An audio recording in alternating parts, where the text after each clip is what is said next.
அனைவருக்கும் வணக்கம். Welcome to Evergreen Guidance Coimbatore. Tamil Nadu MBBS BDS கவுன்சிலிங்கில் அடுத்து நம்ம எதிர்பார்க்கக்கூடியது ரேங்க் லிஸ்ட்டுங்க, தரவரிசை பட்டியல். இந்த ரேங்க் லிஸ்ட்டை பொறுத்த வரைக்கும் நிறைய ரேங்க் லிஸ்ட் ரிலீஸ் பண்ணுவாங்க. அது கவர்மெண்ட் கோட்டாக்கு ஒரு rank list, government school student 7.5 ரிசர்வேஷனுக்கு ஒரு rank list, management quota rank list, இந்த மாதிரி ரேங்க் லிஸ்ட் ரிலீஸ் பண்ணுவாங்க. அடுத்து எலிஜிபிள் லிஸ்ட்னு சொல்லக்கூடிய தெலுங்கு மைனாரிட்டிக்கு எலிஜிபிள் லிஸ்ட் ரிலீஸ் பண்ணுவாங்க. பட் அது ரேங்க் லிஸ்ட்டாக வர்றது கிடையாதுங்க. எலிஜிபிள் லிஸ்ட் அது யாரெல்லாம் எலிஜிபிள் அப்படின்னு பார்ப்பாங்க. அது ஆர்டர் படி இருக்காது, அது ரேங்க் படி இருக்காது. அதே மாதிரி என்ஆர்ஐக்கு எலிஜிபிள் லிஸ்ட், கிறிஸ்டியன் மைனாரிட்டிக்கு எலிஜிபிள் லிஸ்ட், மலையாள மைனாரிட்டிக்கு eligible list, sports quota eligible list, personal benchmark disability eligible list, ex serviceman eligible list, இந்த மாதிரி நிறைய கேட்டகரிக்கு எலிஜிபிள் லிஸ்ட் அப்படின்னு ரிலீஸ் பண்ணுவாங்க. பட் ரேங்க் லிஸ்ட் தரவரிசை ஆர்டர் பண்ணி கொடுக்கக்கூடியது ஒரு 3 கேட்டகரிக்கு ரிலீஸ் பண்ணுவாங்க. 3 or 4 கேட்டகரிஸ்க்கு. அதாவது rank list for 92.5% reservation, rank list for general management and rank list for government school ஸ்டூடெண்ட்ஸுங்க. ஸோ இந்த மாதிரி நிறைய கேட்டகரி ஆஃப் ரேங்க் லிஸ்ட் இருக்கு. பட் இந்த ரேங்க் லிஸ்ட் வந்தால் நம்ம கண்டிப்பாக நமக்கு எந்த கல்லூரி கிடைக்கும், கவர்மெண்ட் மெடிக்கல் காலேஜ் கிடைக்குமா இல்லை பிரைவேட் மெடிக்கல் காலேஜ் கிடைக்குமா, நம்ம பார்டரில் இருக்கிறோமா, ஒருவேளை நமக்கு கவர்மெண்ட் மெடிக்கல் காலேஜ் கிடைக்கலனா பிரைவேட்ல நம்ம தயார்படுத்திக்கிறதுக்கான வாய்ப்புகள் எப்படி இருக்கும், ஒருவேளை பிரைவேட் மெடிக்கல் காலேஜில் கிடைக்கலனா மேனேஜ்மெண்ட் கோட்டால போலாமா, இல்லை நமக்கு இது கண்டிப்பா இதுல எதுவுமே கிடைக்காத டீம்டு யூனிவர்சிட்டி பிளான் பண்ணலாமா, இப்படியான முடிவெடுக்கிறதுக்கு கண்டிப்பா இந்த ரேங்க் லிஸ்ட் அப்படிங்கிறது ரொம்ப ரொம்ப முக்கியங்க. நம்ம ஆல் இண்டியா ரேங்க் பத்தி ப்ரெடிக்ட் பண்ணிட்டு இருந்தாலும், ஆல் இண்டியா ரேங்க் பேஸ் பண்ணி நம்ம என்னென்ன கல்லூரிகள் கிடைக்கும் ப்ரெடிக்ட் பண்ணியிருந்தாலும் அது மாறுபடுங்க, கொஞ்சம் வேரியேஷன் இருக்கும். 2000 to 4000 ரேங்க் வரைக்கும் மாறுபடுறதுக்கான வாய்ப்புகள் இருக்கும். என்ன காரணம் அப்படின்னா, எந்த மாநிலத்தை சேர்ந்தவங்க நல்லா பெர்ஃபார்ம் பண்ணியிருக்காங்க அப்படின்னு தெரியாது. தமிழ்நாட்டு மாணவர்கள் குழந்தைகள் எப்படி பண்ணியிருக்காங்க அப்படிங்கிறதும் தெரியாது. அப்போ இதெல்லாமே தெரிஞ்சுக்கணும் அப்படின்னா கண்டிப்பா நமக்கு ரேங்க் லிஸ்ட் வரணுங்க. இந்த ரேங்க் லிஸ்ட் எப்போ வரக்கான வாய்ப்புகள் இருக்கு அப்படின்னா, கண்டிப்பா 10ஆம் தேதி அப்படி ஜூலை 10th வரைக்கும் நமக்கு வாய்ப்புகள் இருக்கு. பட் இந்த சூழ்நிலையில நிறைய வீடியோ கால் பதிவு பண்ணிக்கிட்டே இருக்கும். மறக்காம எங்க வீடியோஸ்க்கெல்லாம் ஒரு லைக் மட்டும் பண்ணுங்க. லைக் பண்ணாதான் நிறைய பேருக்கு போய் சேருங்க. எங்க சேனல் பிடிச்சிருந்தா சப்ஸ்கிரைப் பண்ணுங்க. ஒருவேளை உங்களுக்கு 1-to-1 கைடன்ஸ் தேவைப்படுது, இல்லை நிறைய கைடன்ஸ் மோட் வச்சிருந்த 3 மோட் ஆஃப் கைடன்ஸ் இருந்தது, basic mode of guidance and advance mode of guidance and elite mode of guidance. So elite mode of guidance நம்ம க்ளோஸ் பண்ணியாச்சு. இப்போ அட்வான்ஸ் மோட் ஆஃப் கைடன்ஸ் அப்படிங்கிறது choice filling ரிலேட்டடாக complete support கிடைக்கும். அப்போ இந்த மாதிரி உங்களுக்கு அட்வான்ஸ் மோட் கைடன்ஸ் தேவைப்படுது அல்லது பேசிக் மோட் ஆஃப் கைடன்ஸ் தேவைப்படுது, தாராளமாக எங்களை காண்டாக்ட் பண்ணுங்க. வாட்ஸ்அப்பில் எங்களுக்கு கைடன்ஸ் நீடு போடுங்க, கண்டிப்பாக காண்டாக்ட் பண்ணுறோம். அதுக்கு என்ன ப்ரொசீஜர் அப்படிங்கிறத சொல்கிறோம். இட்ஸ் அ பெய்ட் சர்வீஸ் அப்படிங்கிறத புரிஞ்சுக்கணும். அதே நேரத்தில் பார்த்தீங்கன்னா இந்த ரேங்க் லிஸ்ட் அப்படிங்கிறது ரொம்ப ரொம்ப முக்கியம். இங்க இருக்கக்கூடிய ரேங்க் பாருங்க, ரேங்க் 1ன்னு சொல்லியிருக்கு. இது 2022 ரேங்க் லிஸ்ட் பேஸ் பண்ணி தான் நான் சொல்லிட்டு இருக்கேன். 3 வருஷ ரேங்கையும் உங்களுக்கு நான் அடுத்தடுத்து காட்டுறேன். இப்போ 2001 பார்த்தீங்கன்னா ஃபர்ஸ்ட் ரேங்க் அப்படிங்கிறது 705 மார்க் எடுத்திருக்காங்க. அப்போ இது வந்து ஸ்டேட் ரேங்க் 1, 2, 3 இதெல்லாம் வந்து ஸ்டேட் ரேங்க். இந்த சைடு இருக்கிறது எல்லாமே ஸ்டேட் ரேங்க். பட் இந்த ஸ்டேட் ரேங்க் வந்து நமக்கு கவுன்சிலிங்க்கு யூஸ் ஆகுமானா யூஸ் ஆகாதுங்க. அது நமக்கு இதுலலாம் வரும். பட் நம்ம அலாட்மெண்ட் எப்படி இருக்கும் அப்படின்னா உங்களுடைய கம்யூனிட்டி ரேங்க் பேஸ் பண்ணி தான் இருக்குங்க. இப்போ இங்க பாருங்க, இந்த கம்யூனிட்டி ரேங்க் பாருங்க, ஃபர்ஸ்ட் மார்க் வாங்கக்கூடிய இந்த ஸ்டூடெண்ட் வந்து பாத்தீங்கன்னா எம்பிசி கேட்டகரி. அப்போ எம்பிசியில அவர் ஃபர்ஸ்ட் ரேங்க், ஸ்டேட்ல ஃபர்ஸ்ட் ரேங்க். அடுத்தது பாருங்க, ஹரணி அப்படிங்கிறவங்க பிசியில ஃபர்ஸ்ட் ரேங்க், பட் ஆனா ஸ்டேட்ல செகண்ட் ரேங்க். இப்போ அடுத்தது ஓசி கேட்டகரி. ஓசி கேட்டகரி பொறுத்த வரைக்கும் அவருக்கு கம்யூனிட்டி ரேங்க் கிடையாதுங்க. அவங்களுக்கு எந்த ரேங்க் அப்படிங்கிறது இந்த தேர்ட் அப்படிங்கிறது முக்கியம். அப்ப இந்த மாதிரி ஓசி கேட்டகரி 1400க்குள்ள இருந்தோம் அப்படின்னா கவர்மெண்ட் மெடிக்கல் காலேஜ் கிடைக்குங்க. 1400க்குள்ள இருந்தா கவர்மெண்ட் மெடிக்கல் கிடைக்கும்.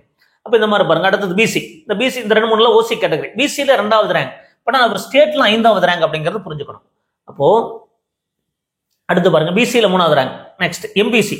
பட் எம்பிசியில 2வது ரேங்க் அப்படிங்கிறது 695, ஆனா ஃபர்ஸ்ட் மார்க் 705. அப்ப இங்க அவர் வந்து பாத்தீங்கன்னா ஸ்டேட்ல 8வது ரேங்க்ல இருக்காரு. ஆனா ஸ்டேட்ல 8வது ரேங்க்ல இருக்காரு, ஆனா எம்பிசியில செகண்ட் ரேங்க் இருக்காரு. இந்த மாதிரி ஒவ்வொரு பாருங்க. பிசிஎம். ஸோ பிசிஎம் அப்படிங்கிறவங்க ஸ்டேட் லெவல்ல 12வது ரேங்க், ஆனா பிசிஎம்ல ஃபர்ஸ்ட் ரேங்க். இப்போ இந்த மாதிரி ஒவ்வொரு கேட்டகரிக்கும் நமக்கு ரேங்க் இருக்கு பாருங்க. SC category. எஸ்சி கேட்டகரி பொறுத்த வரைக்கும் இந்த ஸ்டூடெண்ட் பிரதாப் அப்படிங்கிற ஸ்டூடெண்ட் ஸ்டேட் லெவல்ல 21வது ரேங்க், ஆனா கம்யூனிட்டியில ஃபர்ஸ்ட் ரேங்க். அப்போ இந்த கம்யூனிட்டி ரேங்க் தான் ரொம்ப இம்பார்ட்டன்ட். அப்போ இந்த மாதிரி ஒவ்வொரு கேட்டகரிக்கும் இப்போ இதுல எல்லாருக்குமே பார்த்தாச்சு பாருங்க. பிசி, எம்பிசி, பிசிஎம், எஸ்சி, இந்த மாதிரி எஸ்சிஏ கேட்டகரிக்கும் இந்த மாதிரி வரும். பட் எஸ்சிஏ ரொம்ப பின்னாடி போகும். அப்போ இந்த மாதிரி ரேங்க் அப்படிங்கிறது பாருங்க, 31 ரேங்க் ஸ்டேட் ரேங்க், 31வது ஸ்டேட் ரேங்க்ல இருக்காங்க. ஆனா பிசியில 15வது ரேங்க்ல இருக்காங்க. அதே மாதிரி 34வது ஸ்டேட் ரேங்க்ல இருக்காங்க.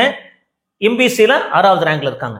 ஸோ இந்த மாதிரி ஒவ்வொரு கேட்டகரிக்கும் ஓசி கேட்டகரி பாருங்க ரேங்க் போட மாட்டாங்க, ஓசி கேட்டகரிக்கு போட மாட்டாங்க.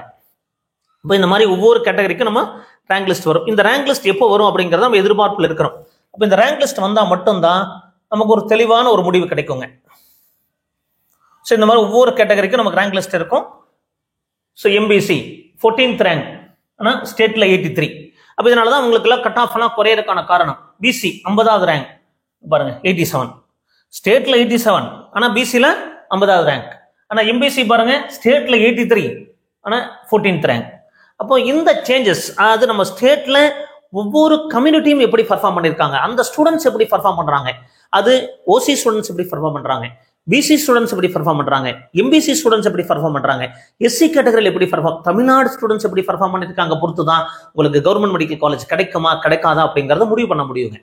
அப்போ இந்த ரேங்க் அப்படிங்கறது சொல்றோம் இல்லைங்களா, சோ இந்த ரேங்க் நம்ம நிறைய இருக்கு. அப்போ இந்த ரேங்க் வந்து ஓசி கேட்டகரிக்கு நாங்க பாத்தீங்கன்னா எங்க கட் ஆஃப் எப்படி டிசைட் ஆகும் அப்படின்னா, ஸோ ஓசி கேட்டகரியை பொறுத்த வரைக்கும் இதை பொறுமையா பாருங்க.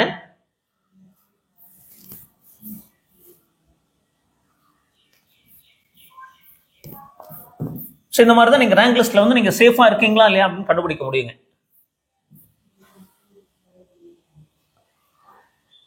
ஸோ ஓசி கேட்டகரிக்கு 1400 ரேங்க்ல இருக்கணுங்க. ஸோ 1400 இருந்தோம் அப்படின்னா நமக்கு வந்து கிடைக்கிறதுக்கான வாய்ப்புகள் இருக்கும். இதை பொறுமையா எக்ஸ்பிளைன் பண்றேன். ஸோ கடைசி வரைக்கும் பாருங்க, அவசரப்படாதீங்க. பாருங்க இப்போ 1400 1500 இந்த 1400க்குள்ள எவ்வளவு 1400 அப்ராக்சிமேட்டா 1400 பாருங்க. 1400க்குள்ள எவ்வளவு ஓசி இருக்காங்க பாருங்க 1408. இந்த ரேஞ்சில் தான் நமக்கு ஓப்பன் கேட்டகரிக்கு கட் ஆஃப் டிசைட் ஆகுங்க. இப்போ இந்த 1400க்குள்ள இருக்கக்கூடிய பிசி ஸ்டூடெண்ட்ஸ் பாருங்க 904 பேர் இருக்காங்க.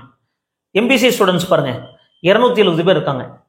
பிசிஎம் ஸ்டூடெண்ட்ஸ் பாருங்க 52 பேர் இருக்காங்க. ஸோ இந்த ஸ்டூடெண்ட்ஸ் எல்லாம் ஓப்பன் கேட்டகரியில சீட் அலாட் ஆகும். அப்போ இந்த நம்பர் ஆஃப் ஸ்டூடெண்ட்ஸ் அது 1400க்குள்ள எவ்வளவு பிசி இருக்காங்க, 1400க்குள்ள எவ்வளவு எம்பிசி இருக்காங்க, 1400க்குள்ள எவ்வளவு எஸ்சி கேட்டகரி இருக்காங்க, 1400க்குள்ள எவ்வளவு பிசிஎம் ஸ்டூடெண்ட்ஸ் இருக்காங்க, எஸ்சிஏ ஸ்டூடெண்ட்ஸ் இருக்காங்க. இதை பொறுத்து தான் உங்களுடைய ரேங்க் லிஸ்ட் வந்து பின்னோக்கி போகுங்க. அப்போ தமிழ்நாடு ஸ்டூடெண்ட்ஸ் பர்ஃபார்மன்ஸ் எந்த கேட்டகரி அதிகமா பர்ஃபார்ம் பண்றாங்களோ அவங்க வந்து ஓப்பன் கேட்டகரியில சீட் எடுக்கிறதுக்கான வாய்ப்புகள் நிறைய இருக்குங்க. அப்படி யூஸ்வலா பார்க்கும்போது பாருங்க, ஒரு 900 மாணவர்கள் யூஸ்வலா ஒரு 1420 வரைக்கும் செகண்ட் ரவுண்ட்ல போகுங்க. First round second round 1400. அப்போ ஒரு 900 ஸ்டூடெண்ட்ஸ் வந்து பிசி கேட்டகரியில ஓப்பன் கேட்டகரியில சீட் எடுக்கிறாங்க. ஸோ இதுதான் நமக்கு ஒரு மாற்றத்தை உருவாக்கும். அதே மாதிரி பார்த்தீங்கன்னா எம்பிசி பொறுத்த வரைக்கும் 270 அந்த 250 பிளஸ் ஸ்டூடெண்ட்ஸ் இருக்கிறாங்க. எஸ்சி கேட்டகரி பொறுத்த வரைக்கும் ஒரு 50 to 70 100-200 ஸ்டூடெண்ட்ஸ் எடுக்கிறாங்க. அதே மாதிரி பிசிஎம் பொறுத்த வரைக்கும் 50 ஸ்டூடெண்ட்ஸ் எடுக்கிறாங்க. அப்போ இந்த எண்ணிக்கை தான் நமக்கு ஒரு பெரிய மாற்றத்தை உருவாக்குங்க. இதை நீங்க புரிஞ்சுக்கணும். எஸ்சி கேட்டகரியில் 44 பேர், ஒரு 50 ஸ்டூடெண்ட்ஸ் எஸ்சி கேட்டகரியிலும் பிசிஎம் ஸ்டூடெண்ட்ஸ்லையும் 50 மாணவர்கள் ஓசி கேட்டகரியில் இருக்காங்க. இந்த எண்ணிக்கை தான் நமக்கு ரேங்க் லிஸ்ட்டை மாற்றும். அப்போ இதே மாதிரி நம்ம பிசி கேட்டகரியை பொறுத்த வரைக்கும் என்ன மார்க்ல கிடைக்கும், என்ன ரேங்க் வரை கிடைக்கும் அப்படின்னு பார்க்கும்போது நமக்கு ரேங்க் முக்கியம் இல்லை.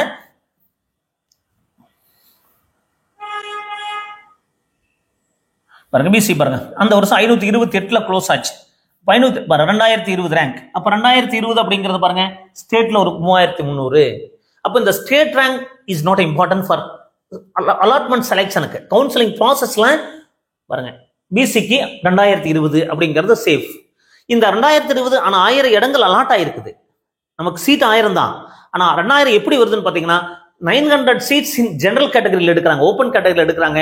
100 இடங்கள் ஆல் இண்டியா கோட்டால போறாங்க. அப்போ அந்த ஆல் இண்டியா கோட்டால யார் அதிகமா போறாங்க, பிசி ஸ்டூடெண்ட்ஸ் அதிகமா போறாங்க. அப்ப இந்த எண்ணிக்கை தான் இந்த பிசி ஸ்டூடெண்ட்ஸ் உடைய கட் ஆஃப் டிசைட் பண்ணுங்க, ரேங்கை டிசைட் பண்ணும். அப்போ இந்த ரேங்கை தான் கட் ஆஃப் மாறும். அப்போ இதே மாதிரி ஒவ்வொரு கேட்டகரிக்கும் எம்பிசிக்கு 1080 அப்படின்னு டிசைட் பண்றோம். இந்த 1080 அப்படிங்கிறது எப்படி சொல்றோம், இந்த மாதிரி எத்தனை ஸ்டூடெண்ட்ஸ் எல்லாம் ஆல் இண்டியா கோட்டால போறாங்க, எத்தனை ஸ்டூடெண்ட்ஸ் எல்லாம் நமக்கு ஸ்டேட் கோட்டால ஜெனரல் கேட்டகரியில் இருக்கிறாங்க, இதெல்லாம் தான் மாற்றுங்க. அப்போ இந்த ரேங்க் லிஸ்ட் வந்தா கண்டிப்பா ஒரு தெளிவான நமக்கு ஒரு முடிவு தெரியும். அப்போ இந்த ரேங்க் லிஸ்ட் அனாலிசிஸ் தான் ரொம்ப ரொம்ப இம்பார்ட்டன்ட். அப்போ இந்த மாதிரி ரேங்க் லிஸ்ட் நமக்கு வரும். எப்போ வரும், ஜூலை 10ஆம் தேதி வாக்கில் வருங்க. இந்த ரேங்க் லிஸ்ட் வந்துட்டா கண்டிப்பா நமக்கு ஒரு நல்ல முடிவு தெரியும். அது வரைக்கும் நம்ம பொறுத்திருக்கணும். நிறைய வீடியோஸ் பதிவு பண்றோம். மறக்காம எங்க வீடியோஸ்க்கெல்லாம் லைக் பண்ணுங்க. எங்க சேனல் பிடிச்சிருந்தா சப்ஸ்கிரைப் பண்ணுங்க. மீண்டும் ஒரு நல்ல பதிவுடன் உங்களை சந்திக்கின்றேன். நன்றி, வணக்கம்.